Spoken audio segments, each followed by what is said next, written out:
So now when it comes to phone interview, people are using that to screen out the candidates so they get the right candidates.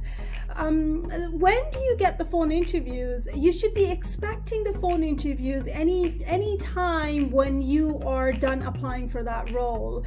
Even if it's a formal thing, even if you feel like, you know what, you know that person from the past, or maybe you got the referral, maybe you got the job, you kind of like got your application through the referral.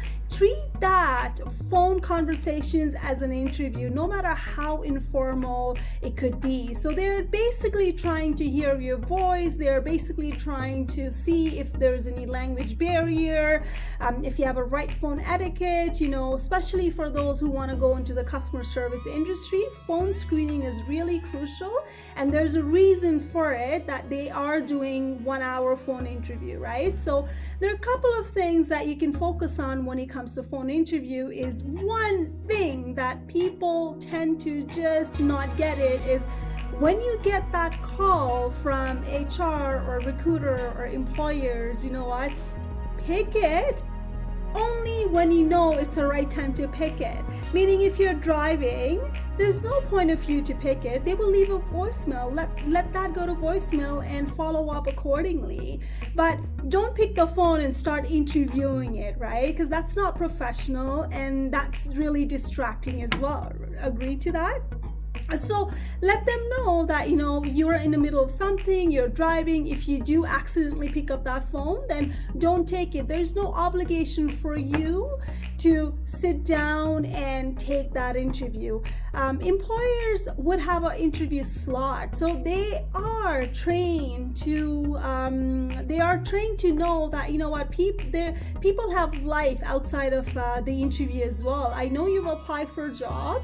That doesn't mean that you should be ready 24/7. You have your life, you have your family, you have to take your kids to swimming lesson, or, you know, you have to do groceries or something. So don't expect that, you know, that's an obligation. You have to say yes. But if you do want to say yes, then make sure you avoid the distractions. Park the car somewhere, focus it fully, and you know what, take a deep breath and start focusing on that interview. Start focusing onto that interview mode, because last thing you want to do is do that, you know, just go through it, get over with it, right? So prep it well in advance and sign up for that interview only when you're ready to do it. Do not rush that phone interview, because that could make or break the deal for you. And employers are screening you out based on the phone interview, and there's a reason to do that. Now when it comes to phone interview, just be ready. It could be any time. So if you've applied for a job and you know there's a phone screening happening, you know, and you're out of town, or you're away on vacation, because that could happen, or something happened that you have to drop everything down and do something else, right? Update your out of office, either like, you know, on your update something on your phone, on voicemail. You know, what happens is if they leave you a message, then they are aware that you're out of town, and they could either wait for you, or you know, they could just call you back, whatever it is, right? So it's really crucial to update your voicemail as well if you are not able to take the phone interview, okay? Because that does not look professional when you are the one who applied for it and you just, you know, don't respond to it, right? Because that could be a red flag for you later on if you really wanted to go after that employer. So be very professional about how you update your voicemail as well when you need to. The third thing is, when you're doing the interview over the phone, treat it as like, you know, face-to-face interview.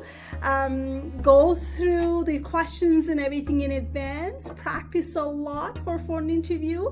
And one thing you could do is get a quiet area.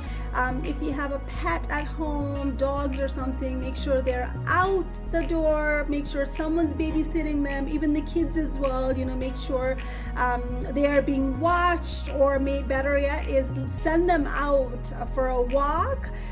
Make some arrangement, guys. You don't need the distraction. That's a moment for you to go and go ahead with the interview without any distractions. Just plan it out, give it some thought. Don't just wait for the last minute to take care of your personal needs, okay? And the last thing I wanted to leave with when it comes to phone interview is you just smile, okay? Because they can hear your voice on a phone. So when you smile, you sound friendly.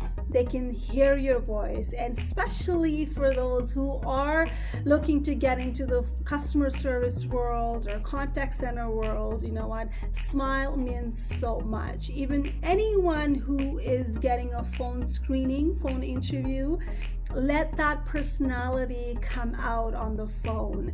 You don't have to be rigid. Have a conversation. Treat phone interview just like a face-to-face interview. There is not much a difference. The only difference is they can't see you, okay? They can hear you, and it's a lot of it's a hard time to sell yourself on a phone, and the only way you can sell it is by celebrating your accomplishment with the numbers and having tons of example, avoiding your filler words such as that's what I tend to do. So I wish you good luck, and I know you are going to rock and roll the phone interview as well, okay?